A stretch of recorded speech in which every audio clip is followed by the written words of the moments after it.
What's up, everybody, and welcome back to another episode of Paul's Best Podcast, the podcast where we talk about only the best shit. You guys know that if you want some negative stuff, you are in the wrong place. My guest today is somebody I'm very excited to have, an unbelievably accomplished actor. You guys know from Marvel movies like Iron Man, Thor, all over the place. You know him. It's Gregg is here. Thank you so much for being on the show, dude. Thanks for being.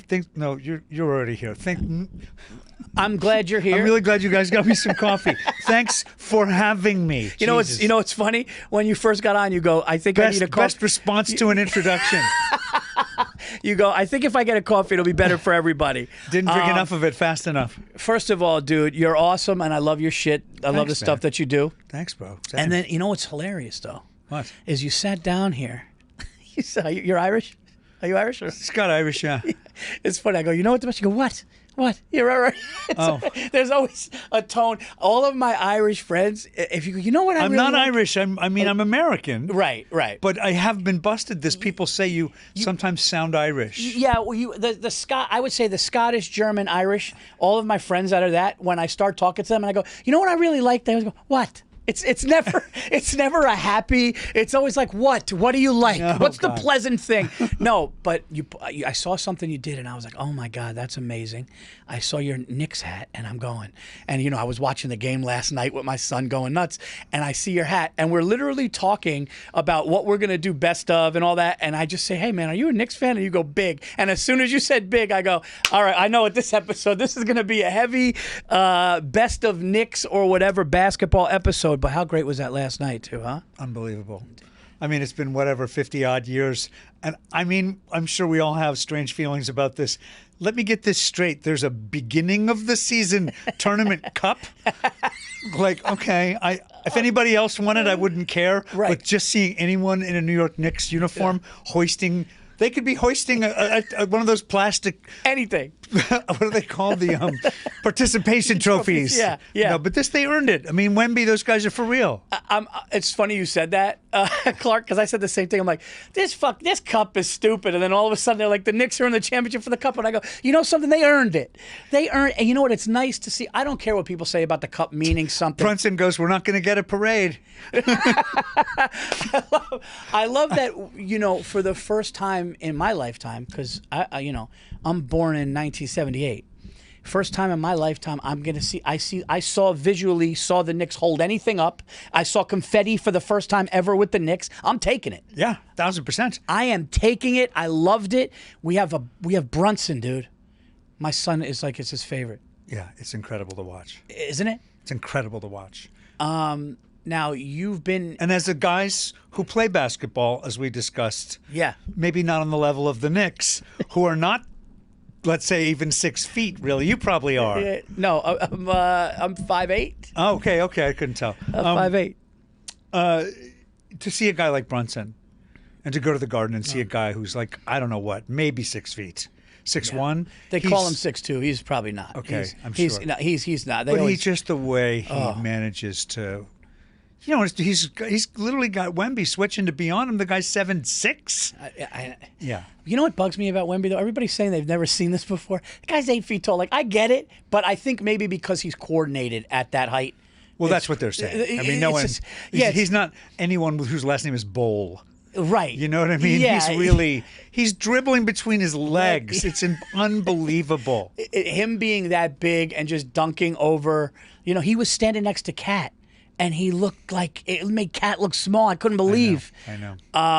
But so did you go to the Garden? Did you go to the Garden growing up a lot? Like, were you in the Garden a ton? Okay, so my dad loved basketball. My brother loved basketball. I loved it. I played soccer. Okay. Like a lot in college and everything else. But my dad moved around a lot, so we did. And 7th or 8th grade, we ended up in Chapel Hill, North Carolina. Oh, wow. Home of UNC. Yeah. A guy named Michael Jordan went there. James Worthy, a few people. Basketball obsession town. Yep. But my dad taught at Duke. And there was good news, bad news, because they were kind of bad back then. But that meant he got season tickets. Wow. So we went to a lot of Duke games. I went to a lot of Carolina games. And there was no pro sports team in North Carolina That's in right. those days. So when I moved here at 19, I was like, thank God.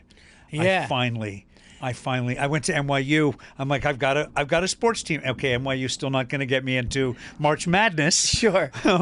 But I got a team to root for, and so we would go, to the Latrell Sprewell, you name it. Guys I get to see when I go to the Garden. I'm so glad we switched gears and we're doing best of this. We're just going to call this episode. This is best of basketball moments of our lives. How about that? That's what this Good. We're is. going to have to add a few more hours. Yeah, I got to tell you something, Clark. It's one of the greatest things I've ever experienced. And I've been to a Super Bowl. I've been to I've been to the Masters for PGA. I've been to a World Series against Yankees Mets Game 1. Wow. I was at that in 2000. I've been to everything. Nothing that I've ever been to in my life was like Duke, UNC, and Cameron Indoor. When I went you went to see one of those? I went to see one of those about 5 years ago. We were on the road. It was a handful of comedians. We were down there. We performed at the Comedy Zone in Charlotte. And then we hopped in a car the next day, and we go to Cameron Indoor. And this is when Grayson Allen was on Duke. Yeah. This is, you know who we saw? We saw Jason Tatum. We saw Jason Tatum's one and only year. And then you go into Cameron Indoor, and it's this tiny, you feel like you're at like a big. glorified, like a Catholic school. Yeah. And all of a sudden, David Robinson is sitting there because his son is in the thing. And then you see Christian Leitner sitting down there in street clothes. Yeah. And then J.J. Redick is over. And all of these alum. And the game was on every possession of that basketball. I'm getting the chills thinking about it. It's everything that you've ever heard of a rivalry. It was incredible. Yeah. It was an incredible game. Duke was losing at the half. They ended up winning the game. Duke ended up winning the game by 8. And just like, I go, man, that is up there with, I think when I think of basketball heaven, when I think of it, that's up there. I mean, it's in the lore. So Right. I was telling somebody, other than the Michigan-Ohio State football game, it's the other game they call the game. Right. You know what I mean? Everyone That's right. knows what you're talking about. And down there's no cars on the street. Everything for 50 miles around, really the whole state, just shuts down for those games. It's incredible. Now, what was your first what's the first memory you had of the Knicks at the Garden? Do you have like was there like a guy that like your first? We were broke and starving. So much of it, the early years that I was watching it, we were, in Who was Bernard King there? I think I was just after Bernard King. Like this is early 80s. Yep. Yeah. And so we would be in kind of crappy sports bars, watching it on the TV with a bunch of New Yorkers. I started to get like, I knew a woman who had been to one college with me, and she had some tickets once in a while. She was in a party pack with like 6 people, and she took me one time, and I was like, oh my God. This is the Garden. It's like nothing I've ever seen. It really, like being in there, and there's been a gap now, right? Because it was Ewing, and then it took a little while to get the next Ewing. Well, we can't just skip past that. The John Starks, absolutely, the Michael Jordan. I saw Jordan score 50 when he wore his first Jordans in there. The same day, a guy threw a three-quarter fan shot and won a Jeep. Wow. Which the crowd went crazy for. Yes. I got in there for a couple of games. It's funny you said that. I was on a date there when this is the Knicks' dark days. This is like after Starks and them, after Sprewell. It was that gap of where like we had like, and no offense to these guys, but it was like Terrence Weatherspoon and like Shannon Anderson. It was just a rough stretch. And we played the Detroit Pistons, and we were getting killed. And a guy had an opportunity at halftime to shoot a shot for $77,777, and he hit it. And that was the loudest that the game that was there. But it was amazing to see that. I was so into that group, and I would sit with my buddy.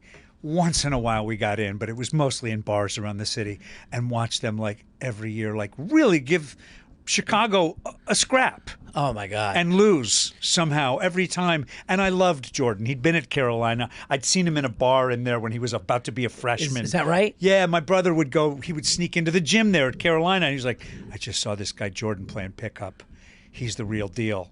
Wow. He was playing with Lawrence Taylor. I was in there once. He was playing with Lawrence Taylor, who's an incredible basketball player. What? I mean, maybe not anymore. Are you He serious? should come play in my game. He'd get Yes, and in fact, you were talking about Marvel stuff. I was doing the first movie as Agent Phil Coulson, Iron Man, and they kept. Finally, one of the Marvel executives came over to me a little flustered, and he goes, "You know, his name is Tony Stark." And I was like, "Yeah, I read Iron Man as a kid. I know what you're talking about. Well, you keep calling him Mr. Starks." And I was like,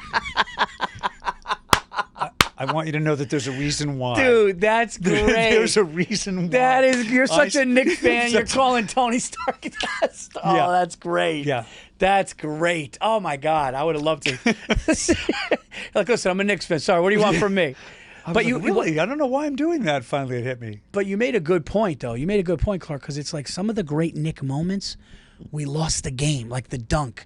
We lost the game. We scrapped with them, and we fought with Jordan. And you know, there was one game where Ewing and Jordan would just go back and forth with buckets. I believe it was 92, just back and forth. And it was like watching this, and we always fell short. And then against the Pistons, we always fell short. And like now that there's hope again with this squad. It was brutal. I mean, it was brutal. And then, of course, I'll never forget the year, I guess maybe Jordan retired or he went to baseball. And all of a sudden it's like, is this our year? I know. And then we go to then we go see Houston. We even were doing well in the series. Was it a Game 7 we lost? It went to Game 7. And oh, my God, that was painful. And people... Hold on, I'm still I know. It's Paul's best, not Paul's best. No, you know what? That was the best choke. I'm sorry. No, it really was the furthest. It's the furthest we've gone since 1973, and we did. And a lot of people give John Stark shit for a bad shooting in Game 7, but people don't remember he's the one that got us there with his shooting in Game 6. Still, you know, I'm still. You're right. It's so tough. You know, I was one that I thought when Phil Jackson came that could do something. That didn't work. You know, and then who would have thought? I remember when the Knicks got Brunson. The day he got traded, I remember Stephen A. Smith and everybody going, "It's okay, but it's not." And it ends up being that this guy's one of the best point guards, and it's so nice to have that in New York City. He's in the MVP conversation, and deservedly so. 100%. My dad moved from Duke to Stanford, and he and my brother were up there, huge hoop fans, and they very quickly became psycho Warriors fans.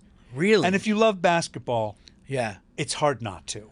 The way that they play basketball is just remarkable to watch. Absolutely. And the way that people talked about Steph Curry when he showed up there, they're like, I mean, he's never going to be that good. He's too small. But there's something going on here. Yeah. And then you feel this thing starting to happen around him where like, we're witnessing something unusual here. Yeah, it was unbelievable. And I think about that in terms of watching Jalen Brunson's ascension here. Me too. And I think every year he keeps getting better. What's your best Knick moment? Like for you, whether you're watching it there or what was the one that like it gives you the most? Well, see, I mean, we're doing bests. For a while, it was rough, so I got it's messed up. It was watching Jordan score 50 on us. That's how you know your favorite team was not doing good when your best in those days. I mean, I loved there were some great wins over Miami. Yeah.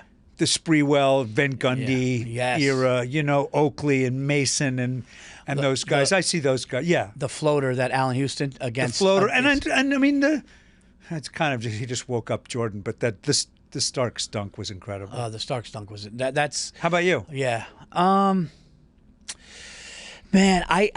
last year's playoffs. I got to say, I wasn't there. We went to Game 2 against Indiana in the Eastern Conference Finals, and unfortunately we lost.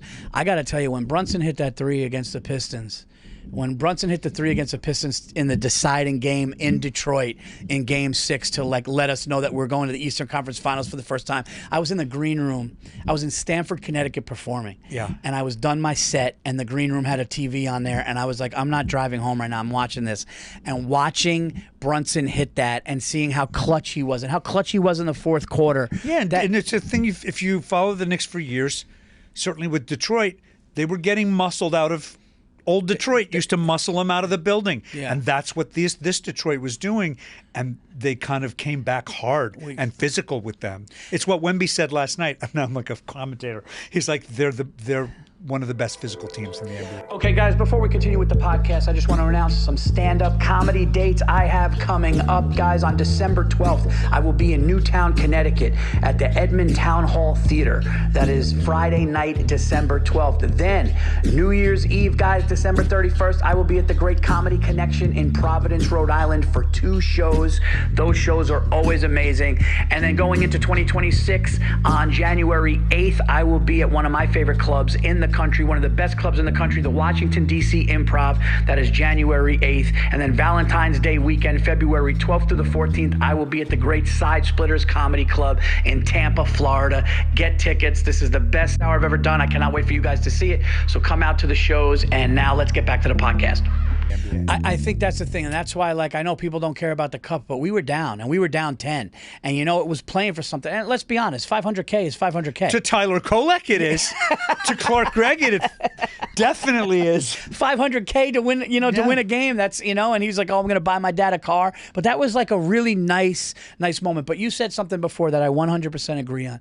Being in a Madison Square Garden, I have 2 kids. I have a little boy, a little girl. How old? 16 and 13. Nice.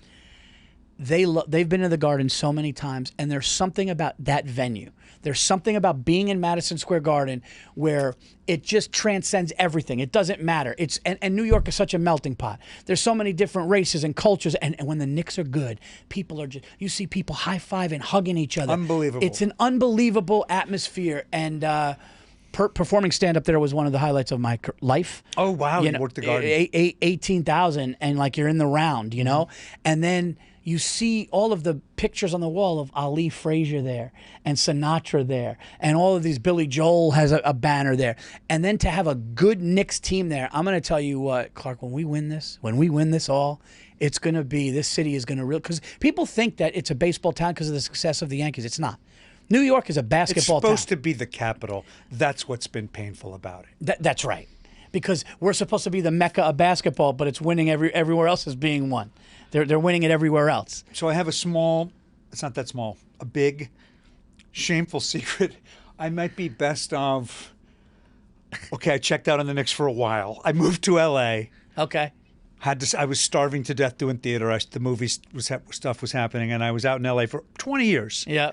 And I was like, Lakers? No, it's not that bad. Jesus. I would. Well, you said secret. I'm going. Well, no, my problem was, I always rooted for the Knicks, but I'm out there. I like to go to games. Yeah. And I was like, I lived in Chicago, I lived in Philly, and I lived in New York. There's no way I'm ever going to root for anything like a yellow jersey, even if it's Indiana, just because it's like the Lakers. Right. So I started going to Clippers games. Oh, okay. And it was fun. It was fun Corey Maggette, they had some great Duke players. That's right. Blake Griffin, they took some runs. It was fun, but it was way too much like the Knicks. They had some trouble getting out of the conference finals. Yes. And I got my heart broken. I was like, simultaneously, I'd watch SportsCenter. I'm like, this system I have, I'm getting my heart broken in 2 different games every SportsCenter. But then a couple of years ago, I moved back. Yeah. I moved back, and I was like, okay, thank God. And my timing's pretty good. This Brunson guy's really playing.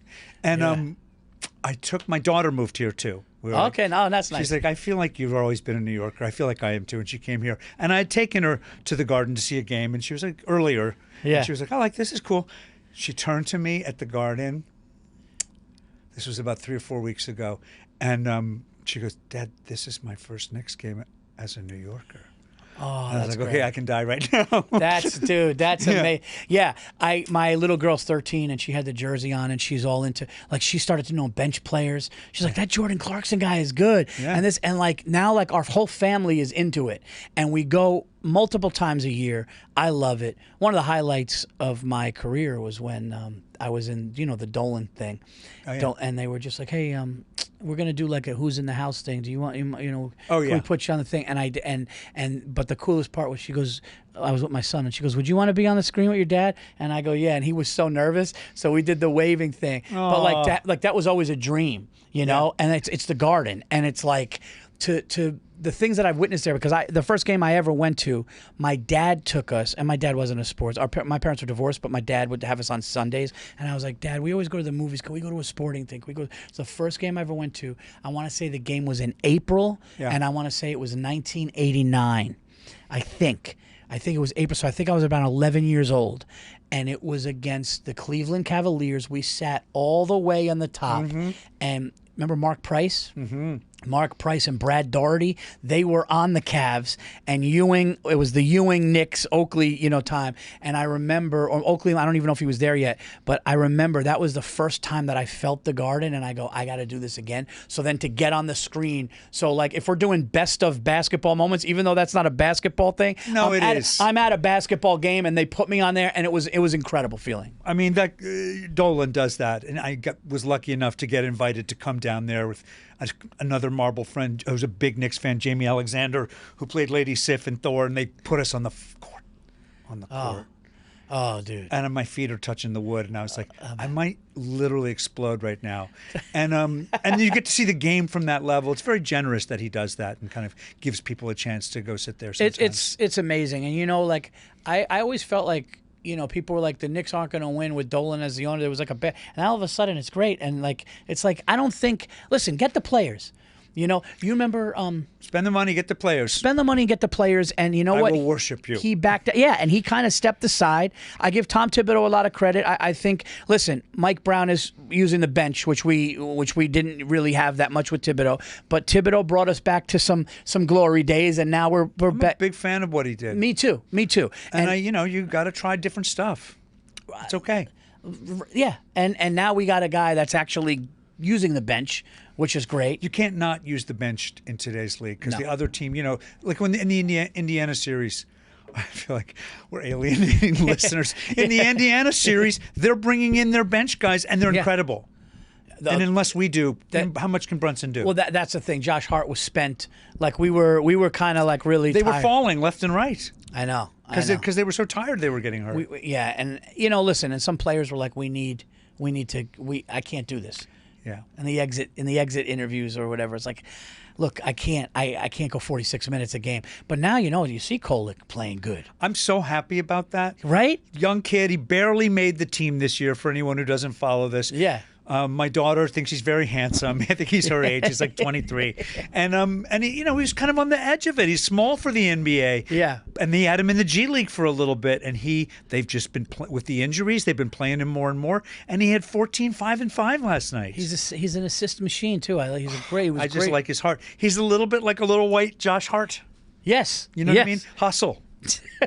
I was at a game. And I was on the floor. We're on the floor, and I'm drinking vodka sodas. And when you go to the thing, they just I'm like, I don't know. I'm like, hey, should I pay? They're like, you don't pay anything. I'm like, what? And they just give me vodka sodas. So I'm like, and I'm sitting next to. So it's like, it was me, my buddy, this woman, and Dolan. Dolan's right there. And I'm drinking, and I'm like, and the lady was like, I would just start talking to Dolan's, I don't know if it was whoever it was. And I go, this, he gets so much shit, dude. He's just he's an owner. He's just, you know what I mean? Get the players. It has nothing to do, just get the players and everything's, fine. And I was like, and people need to stop telling him what to do. He knows the team. Long story short, at the end of the game, I'm hammered. Yeah. And I'm like, people need to stop telling him who to get, what to get. And my buddy goes, dude, you know what you just said to Dolan? I go, what? He goes, you walked up to him hammered going, you got to get Durant here. You got to get Durant here. What are you doing? And I go, oh my God. He ended up being cool about it. Yeah. But it's just fans that are passionate, man. It's just fans that want to win. And then you got the asshole fans, of course. Right? Yeah. But I wasn't that. I was just like, come on, I want something. But I'm a fan. I think Dolan has been fine. No, he told me about this when you said this to him. What's no, he's still pissed, like, bro. Holy shit. You're not going back in the Garden. Although he is still keeping tabs on Durant. He thought you said Giannis, and so that's what he's doing. But how about that disaster in Brooklyn? And you know what? I really was upset with that.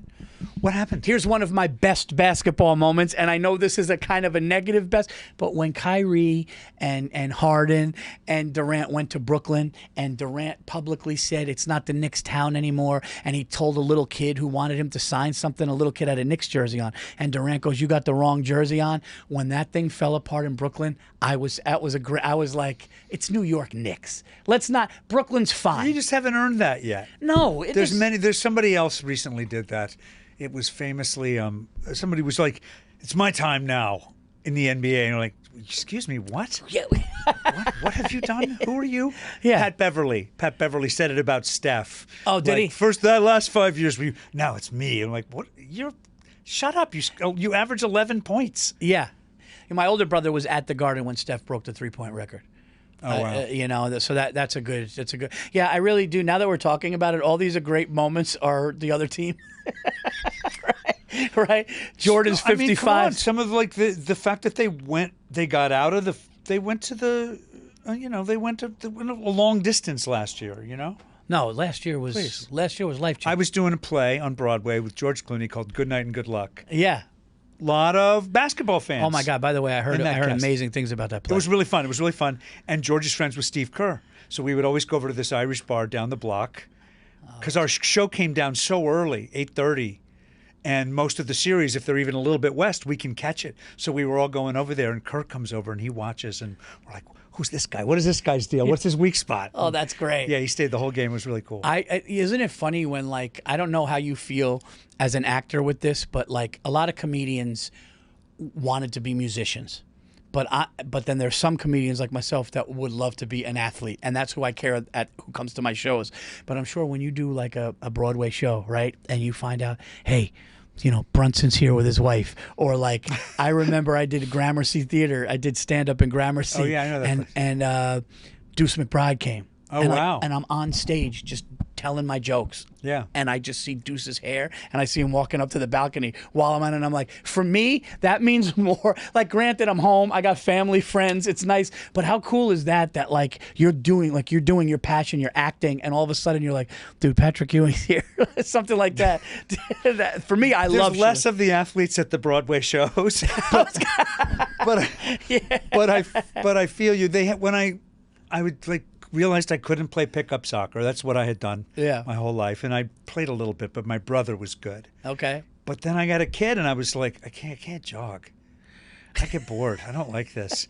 And someone told me about a pickup game, and I started playing a little bit of pickup basketball. Not very good, but they formed the NBA Entertainment League. And they played at Crossroads High School, which was where Baron Davis went. Really nice high school in Santa Monica. And I mean, the first season... I think Woody Harrelson played Snoop Dogg. What? Will Ferrell. They had and the NBA gave us uniforms, and there was refs, but it was a lot of wow. A lot of guys who thought they were great in their kind of home game showing up and like, did you know that agent played at UCLA swatting people's stuff into the front row? But it was really fun. All right, so you got to have a best moment. Do you have a best moment of like scoring on Snoop or something like? I did not. Are you a three? Are you an outside 3-point shooter? Me too. But I hadn't figured that out yet. I was a little bit of a mess. I played a few more years later on when I'd got a few more years under my. I was very much deep bench in those days, and we won the championship. So there's a picture of me and. Jeff Stoltz. Who was on your team? Okay. Jeff Stoltz, really a bunch of good actors. James Lejour. Who played in the league? Terrell Owens played. Oh, so athletes. Yes. Who else was a really good player is Chris, the R&B singer, Chris. Chris Brown? Yes. Oh, he could play. Very good player. Yeah? Very good player, yeah. Do you golf? A little bit. Okay. Yeah. Yeah, so you're an athlete.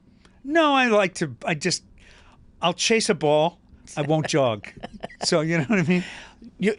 So if you go play pickup, you're and the ball's rolling out of bounds, you're running hard for it. You're gonna dive or no? I tore my hamstring out at the top, doing that. I don't mean to laugh, but you just I could tell how you play. That's great. I try not to do it. I did it recently, and people were like, "What are you doing? You're old as fuck. It's a nice hustle play, but like, don't you want to play next week?" Dude, Monday nights. So we play. Here's one of my best moments. Monday nights, the dads in my community. I don't do the comedy one because it's in the city. I live up in northern Westchester.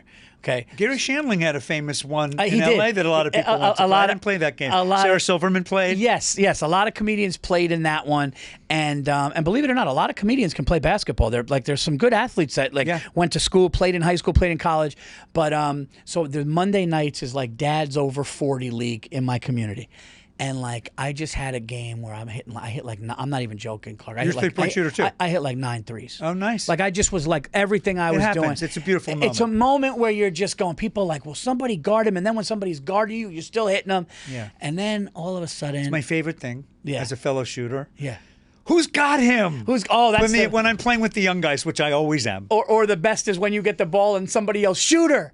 You know, you're like, I love that that's one too. Yeah, that's a great one. When the young guys are angry and they're leaving. Then the I court. herniated a disc. Low? Low. Yeah. Bad. L4-5 bad. And my wife just goes, what the fuck are you doing? So then I go to the doctor, and this older doctor goes, this guy was hilarious. He goes, look, it was literally like a Seinfeld character. He goes, look, basketball's over for you. It's over. What are we doing anymore? All you're gonna do is get hurt. He's like, you herniated your disc, this and that. So I waited a while, and then I've had that talk like 3 times. Yes, I played this morning. They can go to hell. I went back, and my wife sees me. My wife goes, "You limping up the stairs?"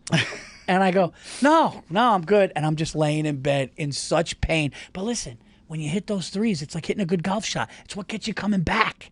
You know those moments are the best. I'm gonna go one step further. So I was very irregular it became my thing. Instead of jogging in the mornings, I showed up at the YMCA pickup game, and there was a guy, a little Japanese guy, trainer, really good guy. He was like, your shot's close. And I was like, really? He's like, yeah, I come at 6 before the 7 game, and I put up shots. Do you want to come put up shots? And I was like, definitely. Yeah. So I showed up there for like 2 years. 3 times a week. I'd go there early and try to learn how to shoot. That's great.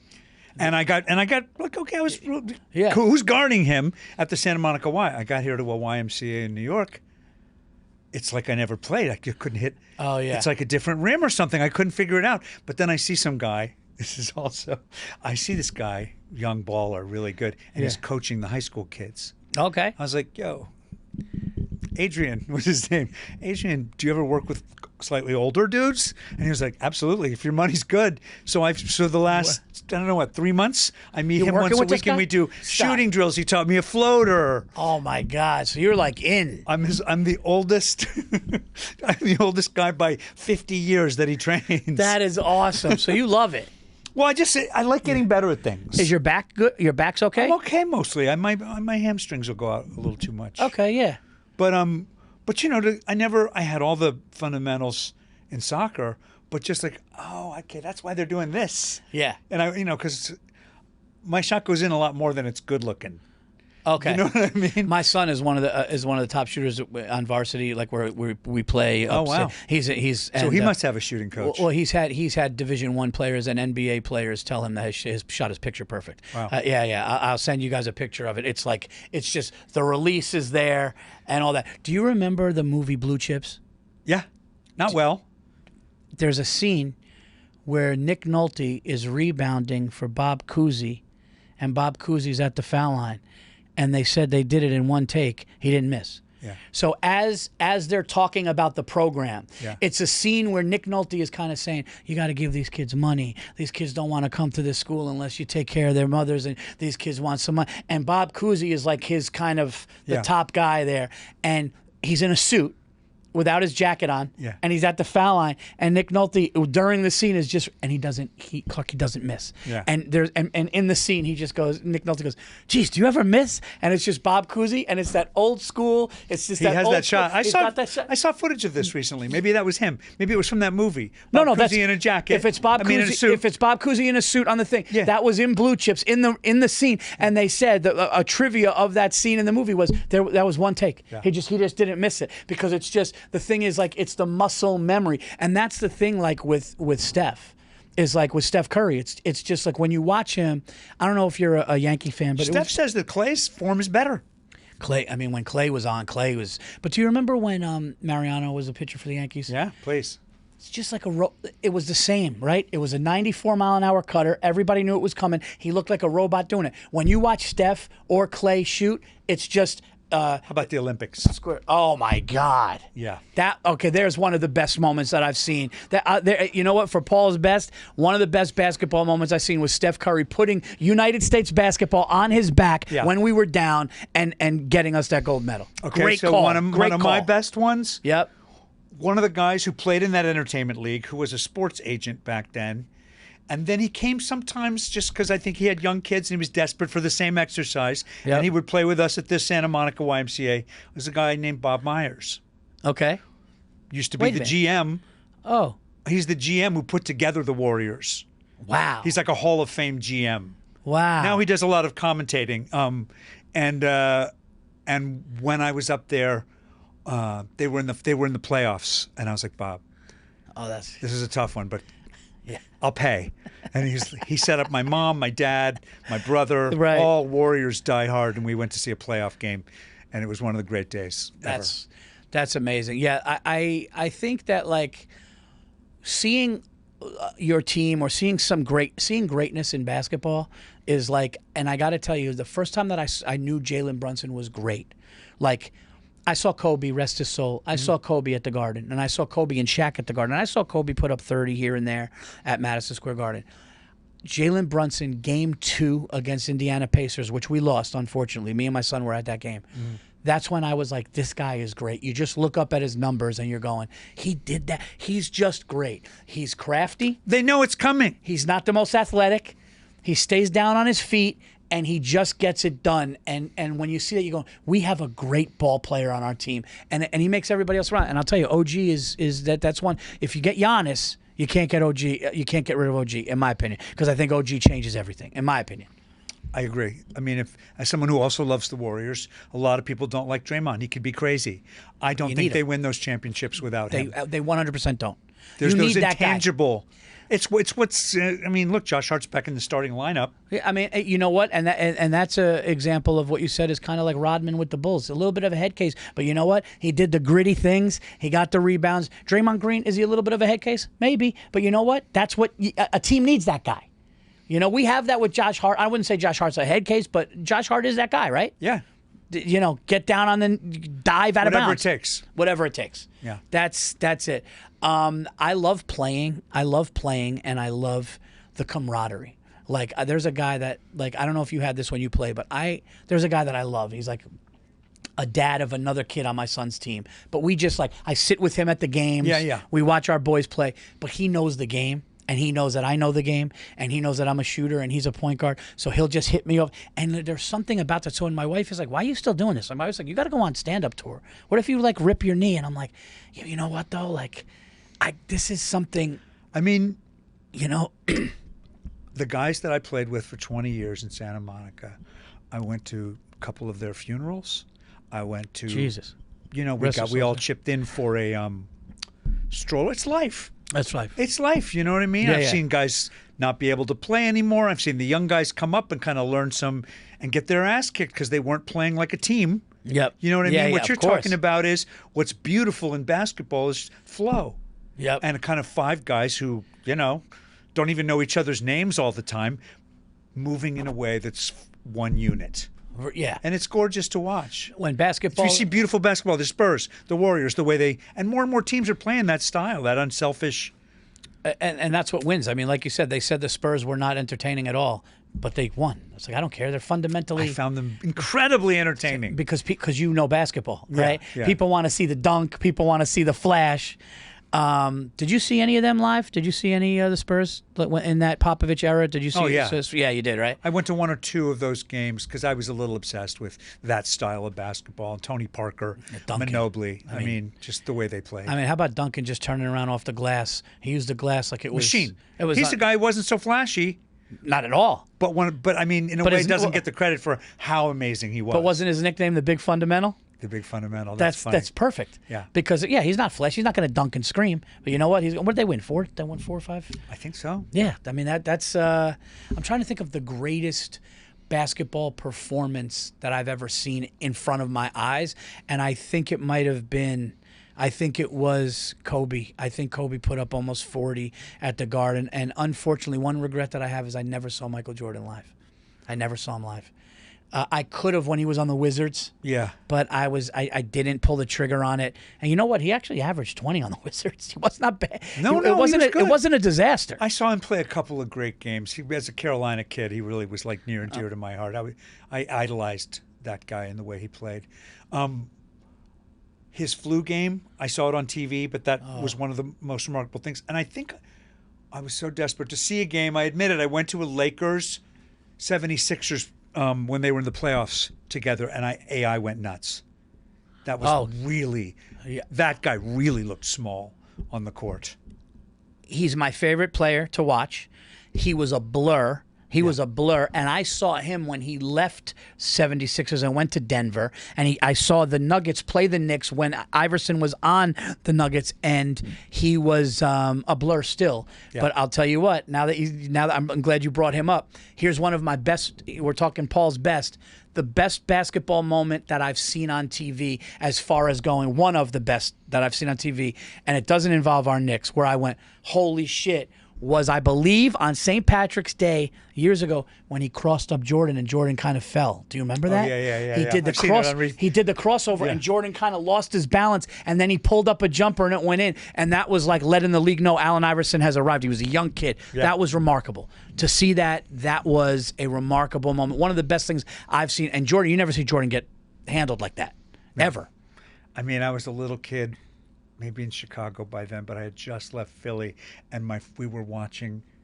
They just merged. I mean, I'm old. They had just merged the ABA, and there was Julius Erving. I think as a 76er doing this thing, and you were like, this is a whole different basketball now. I compare, you know what it's like? It's like Dr. J was Pryor. Dr. J was Richard Pryor. Yeah. And then like a Jordan, almost like an Eddie Murphy after, right? Yes. That's what it, because there's the first guy to go. Like, and then you got Steph. I mean, I'm leaving out big men because I don't care about big men. We're shooters. We're short. We're short guys. We're shooters. Yeah. But no, and Steph completely changed the game of basketball. You know, but. Now, some people could say, like, in a bad way. I don't necessarily think so, but a lot of people think that these kids are pulling up half-court shots and everybody's trying to be like Steph because he was so good at it. But you know what? He changed basketball with his shooting. I mean, his range is have you ever seen anything like? Nobody's ever seen anything. I think the game's so much more fun with the three-point because it spread everything out. Yeah, I mean, yes. But now, I mean, some of the stuff you see the step backs, you see them in slow motion, and you got to be able to do them. They're incredible. Yeah. It's so much different. It's so much different than when we were coming up. You know. Yeah, I want to talk about your career real quick because you've been in some amazing Marvel movies, and now on Broadway and stuff like that. And you have something else that you're working on now, right? Yeah, I did a cool thing here.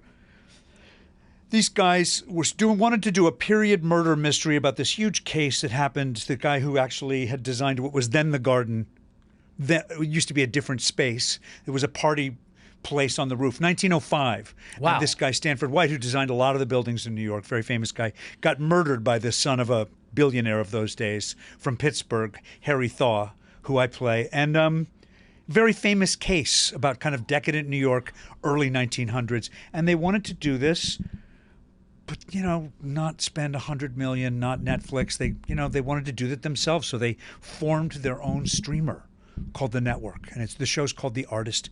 Patti LuPone, Janet McTeer, Mandy Patinkin, incredible cast. Wait, it's a new streamer? Like you just download it on your Apple TV. I think it's what people might be doing. It's kind of the equivalent of an independent film, only they made their independent show, and you just download it.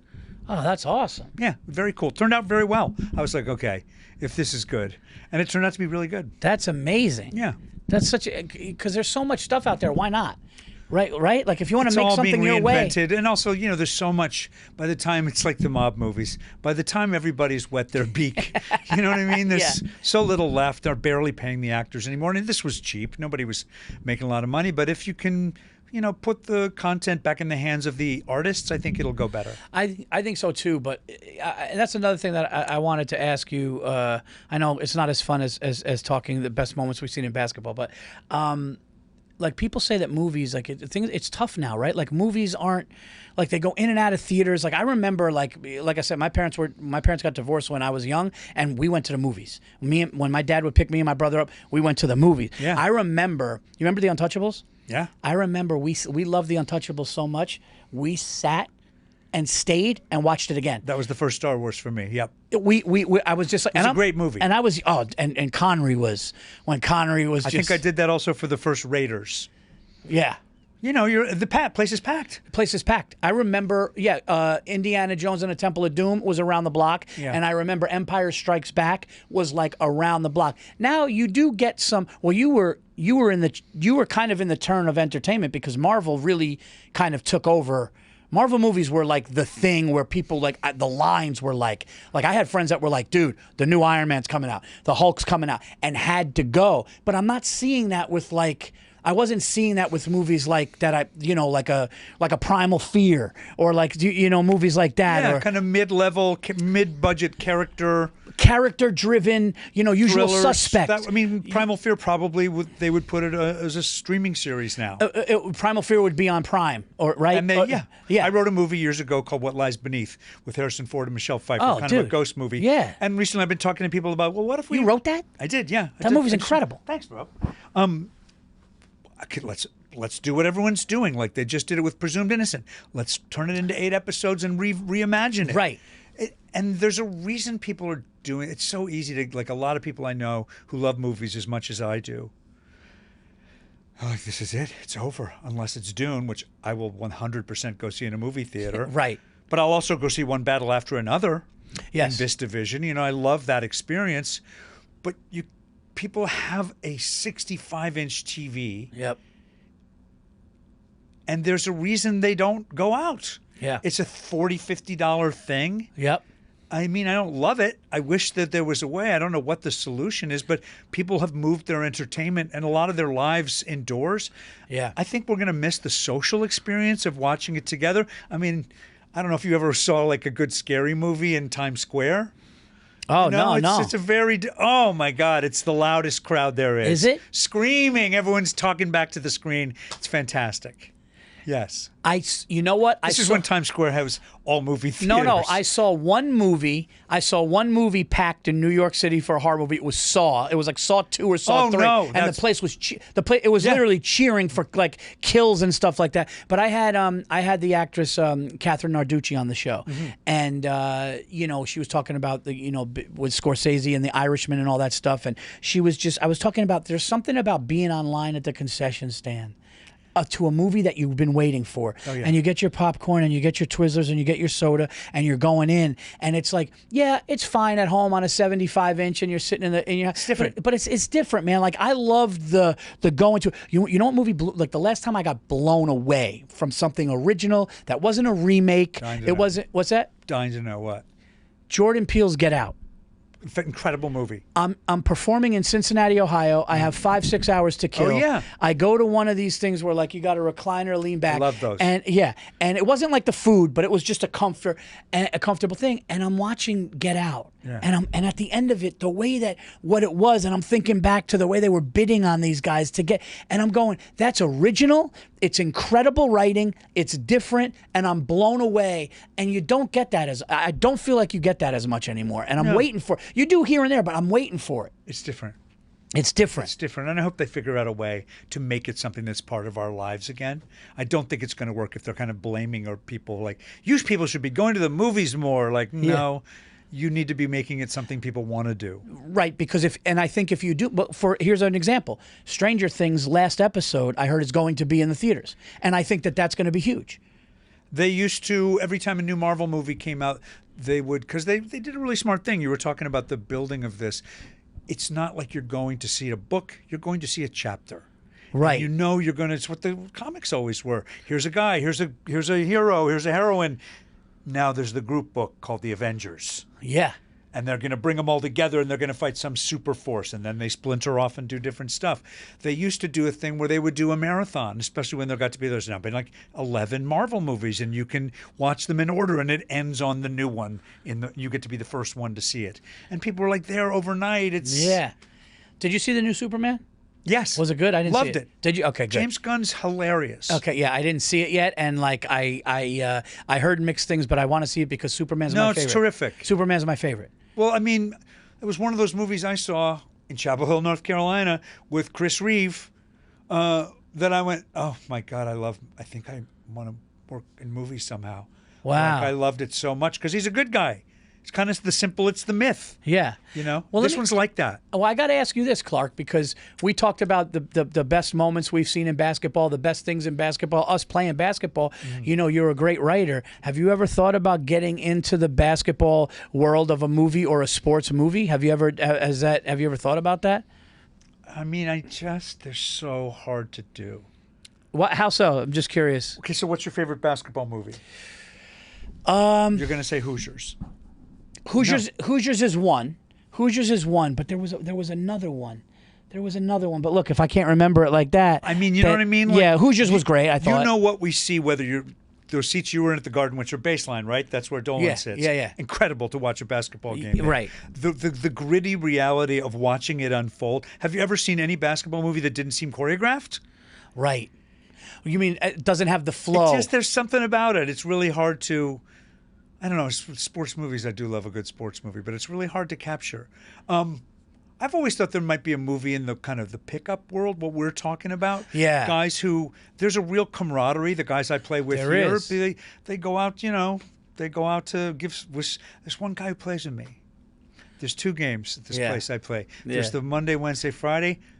I'm in trouble in there. I'm in way over my head. They still pass it to me because I'll knock a shot down. Yeah. But then the other game, Tuesday, Thursday, there's some guys who are much younger than me, but there's a guy in there he's 86. Yeah. He can still move. He's guarded by another guy who's roughly 80. Yeah. And they're players, you know what I mean? They're really there. And Yeah. this guy's just, I'm going to play until they carry me out. I can see him. I could see a screenplay where a guy that like his wife is like mine going like, what are you doing? The doctor's telling him, what are you doing? The one with Ray Allen and Denzel was really good. That's right. No, not Above the Rim. Above the Rim, actually, Tupac, and then we're in. No, you're talking about. Oh my God. He Got Game? No. He Got Game. Okay. He Got Game was Ray Allen. That was a good one. I can't remember, Coach Carter with Sam Jackson. Sam Jackson. Yeah. I saw bits and pieces of that, but that was more of like him, like the discipline. And then there was one where the white coach coached. It was the first time that the TV show White Shadow. No, it was the first time that it was 5 black starters and like there was racism and he was the coach of it. I didn't see this movie, but I heard it was great. Yeah, then there's the documentary. We're back on basketball. Yeah. It's a great documentary. Those 2 kids trying to come up, Cleveland maybe they were in. Wasn't Sebastian Telfair? No. No, this was earlier. Oh my God, it kind of won every award. Okay. Really? Yeah. My memory is Swiss cheese, but I'm going to find it for you. It's Hoop Dreams. Oh, Hoop Dreams. Yes, Hoop Dreams. But it's a pickup thing has never been done. No, you're right. A pickup thing has never been done. Okay, but I just bought the rights to it. No, I promise you. I'm waiting for you to make it. I promise you that. Hey, but, I got to ask you a question. Yeah. What do you have any dates coming up? What's going on? Oh, yes, I do. I'm going to be. Yes, I am going to be. Well, check out The Artist, right? Check out The Artist, please. You can get the network streamed right to your Roku or your Apple TV. It's free. I don't think there's many ads. No. Incredible. If you don't like this show, I will, I don't know what, buy you a sandwich. For my dates, guys, just all you got to do is go to paulvirzi.com. Please go to my YouTube channel and click the subscribe button and subscribe to Paul's Best. We come out every Wednesday, and you could get it on iHeart. You get it on Spotify, Apple, everywhere you get your podcast. I'm going to be going all over the country on a tour. We got D.C. coming up. We have Tampa, Florida coming up. We have Jersey coming up. All dates at paulvirzi.com. Clark, thank you so much for being on. Thanks for having me. Dude, so much fun to talk basketball, talk movies, and I'm waiting for your movie. Yes. I'm waiting for your pickup basketball you'll movie. be in it. All right. We'll see you guys next week.